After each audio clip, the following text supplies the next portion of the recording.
শিক্ষক নিয়োগে রাজনীতির কারণে র্যাঙ্কিংয়ে পিছিয়ে ঢাকা বিশ্ববিদ্যালয়। শিক্ষার্থীদের সঙ্গে মতবিনিময়ে প্রধানমন্ত্রী বললেন, প্রাথমিক থেকে উচ্চতর কারিকুলাম পরিবর্তন জরুরি।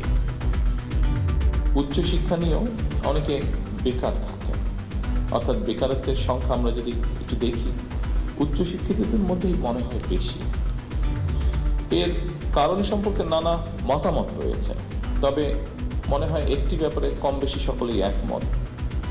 একাডেমিক শিক্ষা অর্জনের পাশাপাশি দক্ষতা অর্জন করতে না পারায় মনে হয় শিক্ষিতদের মধ্যে বেকারের হার বেশি হওয়ার কারণ।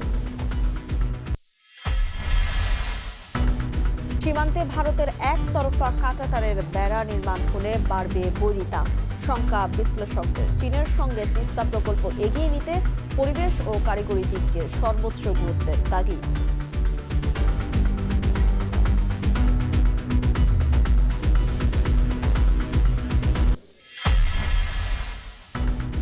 মধ্যস্বত্বভোগী ও চাঁদাবাজদের কারণে অস্থির দেশের বাজার। সিন্ডিকেট ভাঙতে সরকারকে উদ্যোগী হওয়ার আহ্বান বিরোধী দলীয় নেতার।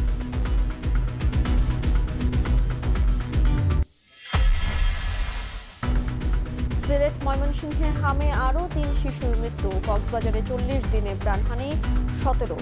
খালি নেই হাসপাতালের বারান্দা, করিডোর। সংক্রমণের কারণ তদন্তে বিশেষজ্ঞ কমিটি করার ঘোষণা।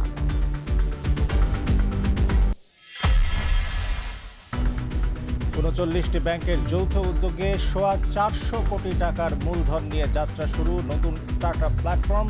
আর্থিক খাতে রাজনৈতিক হস্তক্ষেপ নয়, সাফ জানালেন অর্থমন্ত্রী। ২ মামলায় হাইকোর্ট থেকে জামিন পেলেন সাবেক প্রধান বিচারপতি ABM খায়রুল হক। ১ আগস্টে খুলছে জুলাই স্মৃতি জাদুঘর, পরিদর্শনে স্পিকার সংস্কৃতি মন্ত্রী।